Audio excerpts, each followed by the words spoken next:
There are over 35,000 museums within the United States, welcoming over 850 million visitors each year. Did you ever wonder what goes on behind the scenes in museums, creating the displays and exhibits we all enjoy? Join us as we explore museums and their exhibits from the inside out. Hi, I'm Leslie Mueller. Welcome to Museum Access, the show that takes you to America's top museums to talk to the experts. Then we go behind the scenes to learn even more. We're at the American Writers Museum in Chicago. The galleries in this unique museum span 400 years of history through writing. It celebrates American writers and explores their influence not only on our history, but our identity and our daily lives. Great writing doesn't just happen, even though it may seem effortless. Today we'll explore the mind of the writer and how the right words in the right place can be funny, terrifying, evocative, beautiful, or enlightening. We'll see rare tools of the trade and some that have never been on view at the museum. So are you ready to learn more about the great and proud tradition of American writing? Let's go.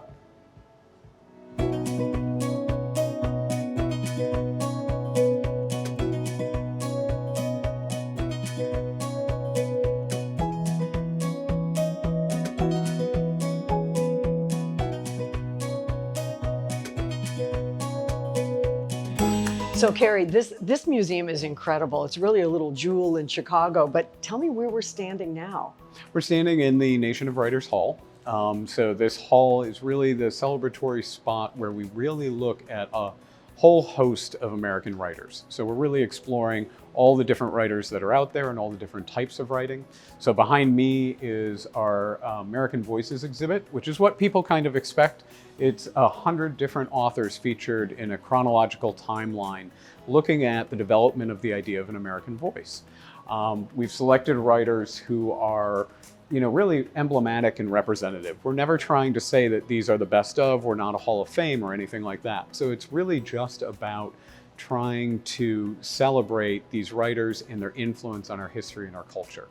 So the Nation of Writers exhibit, there's a huge amount of content from a timeline of American history to the information about the writers, to the periods that they wrote in and the genres that they were spawning or creating as time went on in American history.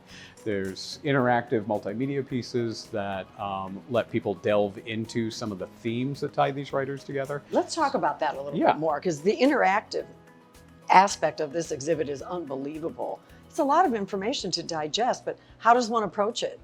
Well, it's really something that this museum was designed for people to just be immersive and interactive with. There's no expectation that you're going to walk out of here knowing everything that's in here.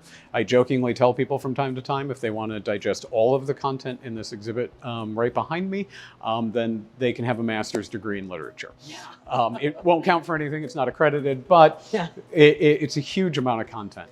This museum was put together with a group of advisors, not a single curator. And so there were over 50 content experts, subject matter experts, content leaders who helped us develop the content for this whole museum. And that happened over a period of years. It was really thought through from the founding of this museum that it would be about celebrating the writers and their words. We aren't really a physical object museum. We're not into artifacts. We may borrow them for special exhibits, but most of our exhibits are, like I said, immersive and interactive and meant for people to learn and engage with. Well, and I also saw even little ones can learn and engage. I saw a children's area that was adorable. Yeah. They must love it. Just over in this direction is our children's literature gallery. We have story times there on the weekends. There's a beautiful mural in there that was commissioned from an artist named Paul Zielinski, and it was curated in conjunction with a children's book historian. And when you look at the mural, you realize there are all these squirrels up in a tree and it looks really pretty, and they're all reading books. And if you delve in a little more closely, you'll realize they're all reading the first edition book covers of each of those books, and every one of them is an American classic. And if you look a little closer, you realize that each squirrel has a connection to their books. So there's a squirrel in there reading The Wizard of Oz, and they have glass slippers on their feet. Oh, that's great. So it's a lot of fun. Yeah. For our visitors, it's really important that they interact and have fun. So, behind you is a series of boxes that open up. It's called the Surprise Bookshelf, and it allows people to just open up and see a picture and some text about that particular writer. Whereas the exhibit behind me celebrates a chronology of American writers, the boxes behind you celebrate the diversity of the types of writing that there are. So you have comic strips and food writing. And when you open those boxes, a lot have pictures and text, but some have audio. And so, my fellow Americans, ask not what your country can do for you, ask what you can do for your country. Some even have smells. Smells? Yeah, so you might pick a box about food writing, open it up, and when you open it up, you'll get a little whiff of onion and garlic and a little Well, I quote have to try from, that one. Yeah. So, and then go have lunch. But those are the types of things that get kids engaged Yeah. and then get them to engage a little bit farther. So even on this timeline along the rail, there are very tactile pieces that let kids engage throughout the museum.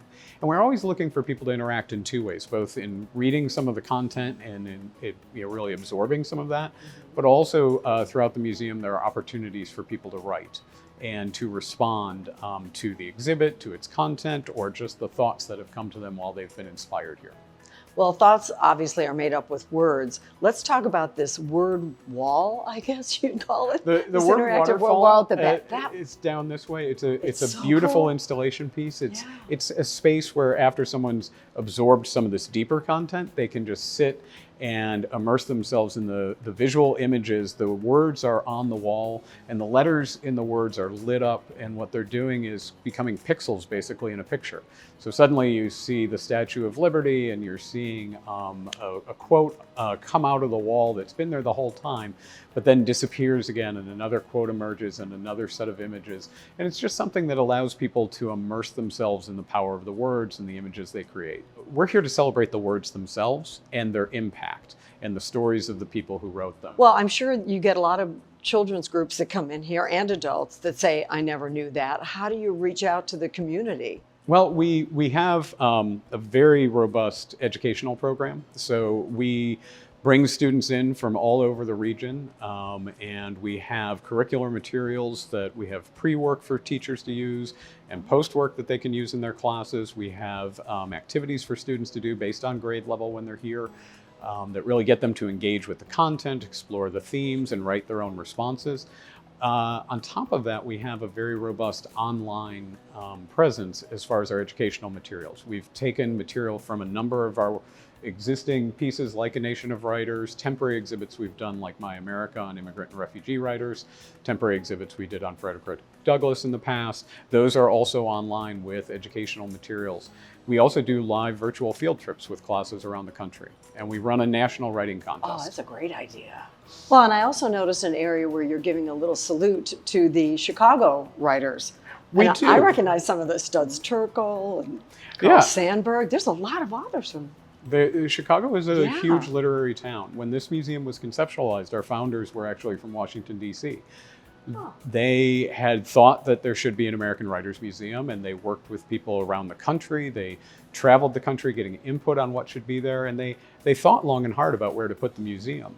And they decided on Chicago partly because of its centrality to the country and its ability for people to get here and visit. But part of it too was the unique literary tradition that Chicago has of its own. And so even though this is a national museum and most of its content, there is a gallery, since we are here in Chicago, that focuses on Chicago writers, which, as you said, Carl Sandburg, but also Ida B. Wells, Gwendolyn Brooks, Richard Wright. There are so many people who are central to Chicago and its literary story that it's pretty interesting in and of itself. And it's interesting the way it's presented. Again, it's not just words on the wall. Yeah. You can literally move the panels. The panels are hanging bookmarks, as we call them, are really meant for people to engage with. There's a little bit of evocative of the idea of the stockyards that made Chicago when you kind of look at those hanging pieces. The theme that ties it together is visionaries and troublemakers.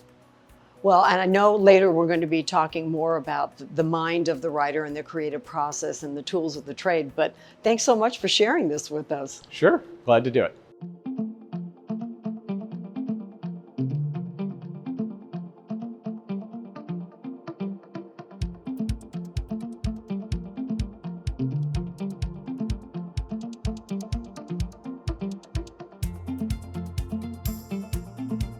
So Christopher, I know there's lots of different ways that people write, some by hand.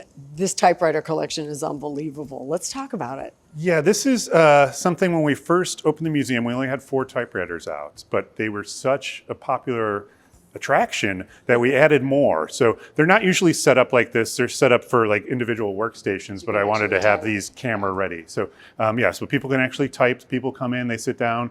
The idea of the prompt of the story of the day was that someone would write a sentence and then the next person would add to it or add paragraphs on top of each other, like a party game kind of thing. Yeah. But a lot of folks, they just like the interactive part of working with the typewriter. They haven't done it. They really kind of type something and they're proud of it, so they take it home with them, which is totally acceptable. We really like that. Sometimes people will also post things on our wall over here where people can put up their work, their letters. Sometimes it's just, "Hi, Chicago," or "Hello, world." And, but some people actually take the time and they write out a poem, or some kids, the kids really like to type out Hamilton lyrics. But that's great, actually. But they remember them and they write them all out. So it's really neat to see kids, typing out song lyrics or things they remember. But that's one way that they really like to interact with the typewriters, is to kind of do something they're familiar with, but engage in something they're not so familiar with. So during our field trips, these are a huge hit. Well, let's talk about the writers who were first using typewriters, when people were getting away from writing with pen and ink. The need was, I guess, for speed? Was that the idea? For speed, also readability. Famously, Jack London said in his biography, "I don't think anyone would know my name if they had to read my handwriting." So he had a typewriter he would rent and type on. Actually, Mark Twain was one of the first authors to submit a manuscript that was typed. So he was an early person. A lot of people are doubtful that he typed it because he was a little cranky about the machine, but he might have had one of his helpers type it out for him, but he was one of the first people that submitted a manuscript that was typed by a typewriter. Oh, the publisher must have said, "Hallelujah." Yes, I can read it all. And that probably started a trend. It definitely did. And the reason typewriters came about was the Industrial Revolution. They're trying to get people to work faster than with the ink and pen. And if you've ever seen the old fountain pens, they're messy. You'd get splotches on your paper. And if you're left-handed like I am, you smear it. You smear it, right. So, in the 1800s, let's say the first 80 years of the US Patent Office, they had about 60,000 patents. But from 1860 to 1900, they had almost 700,000 patents issued. And typewriters were one of those patents. So a lot of American can-do spirit was like, how can we make things more efficient? How can we make it more efficient for workers, for business people? And Christopher Latham Scholes, who invented the QWERTY keyboard, he did it to actually help bring women into the workforce. The first typewriters he sold were actually to a telegraph transcription company. So people would get the telegraph, they would have to transcribe it into written, texts. So that's what he did. He invented that and sold it, and QWERTY was a big part of that. People think it was to stop the keyboard from tangling up, which probably there's some truth to that, because they wanted the machines to be efficient and they wanted you to be able to go faster than you could by hand. But the QWERTY part of it was because telegraph and the Morse code, letters you have to sometimes know by context. So as they're transcribing, they could hover over certain letters and wait till the context came out, and then they could continue typing. So he tried to make it to help transcriptionists who were transcribing telegraph signals. Well, I know we're going to see some not on view typewriters later, but let's move into the area of the creative mind and the mind of a writer. Sure, yeah. When you were talking with Carrie and looking at that part of the museum, that was a lot of history. There was a lot of in-depth historical looking at how writers helped shape America. In the mind of a writer side over here, we try to look at the playful nature that writers have, how they invent words, how they come up with the rhythm of their cadence of writing and for their dialogues and things like that. So this part of the museum, we're really trying to look at the fun part of being a writer, is that imagination and how they're inspired. For those wondering what QWERTY means, it's a keyboard designed for Latin script alphabets. The name comes from the order of the first 6 keys on the top left letter row of the keyboard. Q, W, E, R, T, Y. The QWERTY design is based on a layout created for the Scholes and Glidden typewriter and sold to E. Remington and Sons in 1873. With the success of the 1878 Remington Model No. 2, it caught on like wildfire. Even today, we use the QWERTY keyboard with computers and smartphones.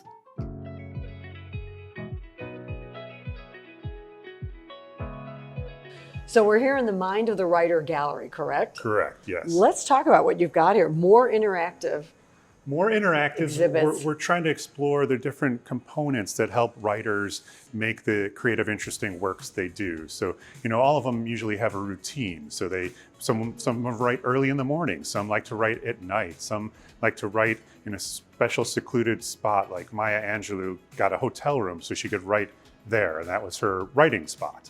And certain writers are maybe, say, superstitious, so they like to eat or drink certain things, as part of their process, cup of coffee or maybe a scotch at night, something like that. So all those kind of things help those writers kind of become the writers they were. So we kind of try to introduce those ideas to people, but we're looking at, different components of language, like the rhythm the language makes, dialogue, action words. We're trying to show all those different components to help writers create their works of fiction or nonfiction or any of their creative works. Do they ever get into a position where they can't find the right word and they make a word up? Oh, definitely. That's a good point. Well, here in Chicago, skyscraper, that was a word that didn't exist until Chicago built these big buildings and someone called them skyscrapers. So that was an invented word, and we show some of those invented words along the further end of our hallway here. And people get to explore that idea and seeing like, oh, wow, I can make up a word that perhaps didn't exist before. And I'm sure kids nowadays are already doing that. And we just don't know what they mean yet. Well, or technology that all of a sudden, you're having a Zoom call or Right. you're doing, something becomes part of the language because of what's going on. You Google something now, Yeah. and that's that's right. that's yeah. a thing. Now tell me what this is here, Christopher. So this is cool. Yeah, this is one of our interactive tables. This is called our featured works table. And here we're looking at 35 works of wide variety of genres, and we do deep dives. So if you pull down an icon, the work will open up, and it's basically like a website of information just about that author's work. So this is a way to kind of do a deep dive in and explore a bit more. And we kind of have icons up here so you don't actually know what the work is. You can kind of cheat along the bottom and see them all laid out. But if you just wanted to grab an icon and pull it down and be like, oh, that is about A Wrinkle in Time and Madeline L'Engle. And here's the narrative of the life of Frederick Douglass. Yeah, so you can see the kind of the diversity of what content this table has. So we have two of these tables, and further down the hall we have some game tables. Yeah, tell me about those. One looks kind of like what the Mad Libs game, from when we were kids. So you fill in words, nouns, adjectives. They're based on actual authors' work. So you're looking at a real work of text, maybe from Dorothy Parker or something like that, where you're sliding words up. You get more points if you match what the author did, but you still get points if you get the right category, like adjective to adjective, that kind of thing. And you play it singly, or you can... You can play singly, and you have unlimited time, or two players can play, and then they have 90 seconds. So that can be kind of heated. It's kind of fun to watch families over there, or we had a field trip of high school kids, and there were about 30 kids gathered around that table because they made up their own round-robin tournament, and then the winner had to go against the teacher. So, it's kind of, we're trying to show the fun of playing with words and the creativity that can come with that. So next to that table, we have what's called a story canvas, which is basically like the magnetic poetry that you'd have on your refrigerator, except in digital form. So you can have tiles of words, and so you're kind of forced to work with the tiles that are there to make it more creative. So sometimes limitations help, inspire creativity because you're forced to use those certain words. So we get plenty of people who make poems or different phrases on there, and they'll take pictures of them and post them on social media because they kind of got forced to do it by what word choices they had. So, well, and you also realize that words are the tools. Yeah, words are the tools. That's the important part, is the words. So we really try this side to inspire our visitors as they leave. Like, I want to go read this by someone or write something myself. We're really trying to inspire the next generation of readers and writers.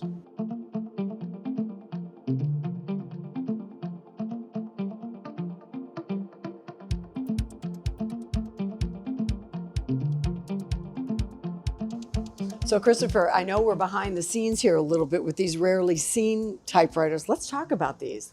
Yeah, these are some examples that we don't let the public touch because of how their age or their delicacy. So this typewriter is from actually 1896, and it's a real early example where it's a separate keyboard for uppercase and lowercase. And really interesting about this was it would type from underneath, so you would have to tilt this up to actually see the words you had typed. So you kind of go and then you put it back down, type some more, you flip it up. So not until you're like hit your 12th line do you actually see what you've been writing. Oh my gosh. And yet that probably seemed very progressive at the time. Well, it was part of the industrial age and everything coming out now, people moving from, farm rural areas to urban areas, and they wanted to speed up a lot of the way people process things. So writing was a big thing. They wanted to get away from the ink and paper and start to make it mechanical, and so invention of the typewriter was a big part of that. And then, as I pointed out, how you couldn't see as you were typing with this one, this is actually an Oliver nicknamed Batwing typewriter because the way the arms come down from above. Oh my gosh. And it boasts itself as a visible typewriter because you could actually see what was being typed as you were going. But you could see it past these bat wings? Yeah, it'd be coming up right here. So you could type and see as you're going. This was from 1919. It was actually made here in Chicago. Oh, wow. But that's a big advancement to be able to see it. It was a big advancement, and it really changed how people were working because this one, you couldn't go as quick. This one you can kind of go and see. And, this typewriters, they really started to evolve and change over time.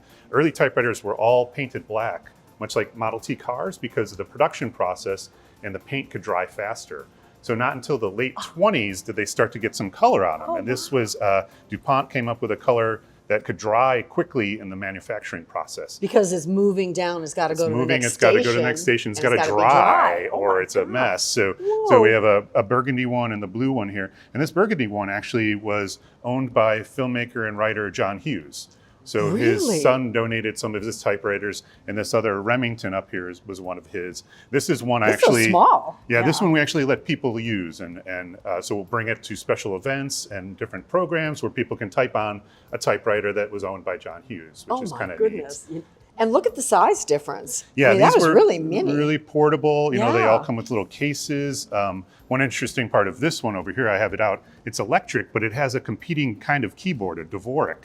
So you'll notice on that, none of it is QWERTY. All the vowels are kind of clumped together. They were trying to get speed of typing through a different arrangement of keys.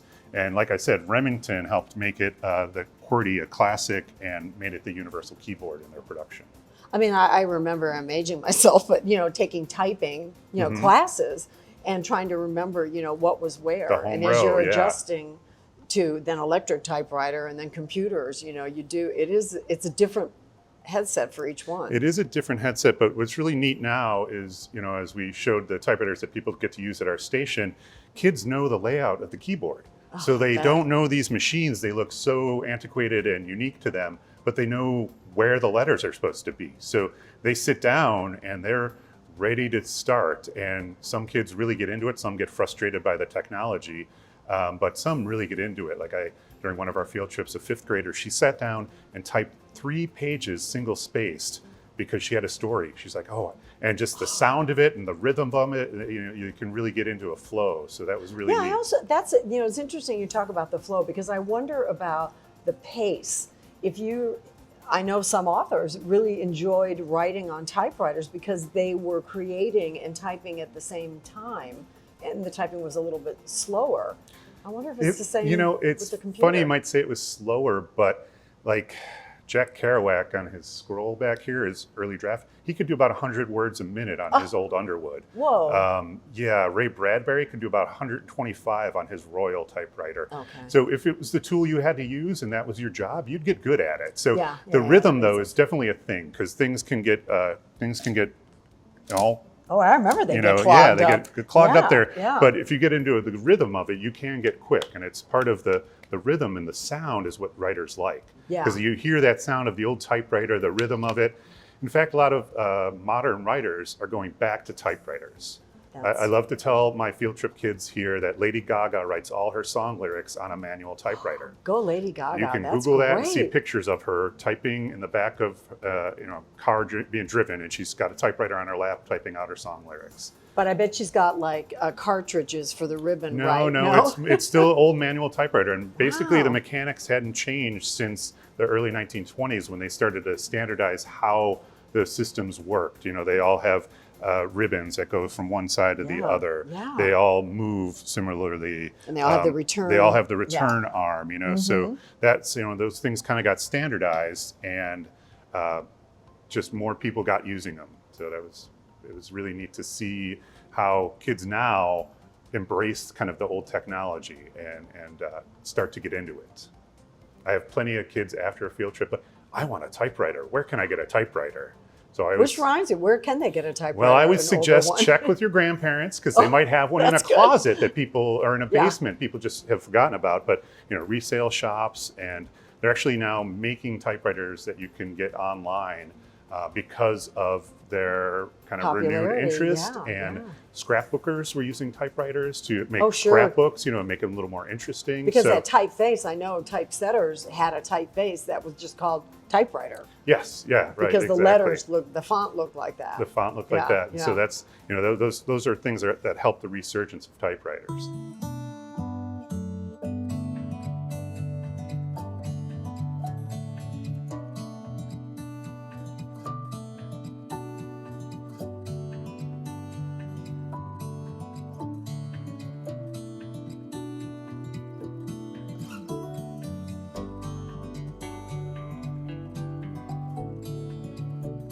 Mark Twain sharing the colorful adventures of Tom Sawyer and Huck Finn, or Ernest Hemingway's memorable tale of the Old Man and the Sea. The American literary tradition is alive and well and an important part of English literature. Thanks for joining us on Museum Access, where every visit is an adventure. I'm Leslie Mueller. See you next time.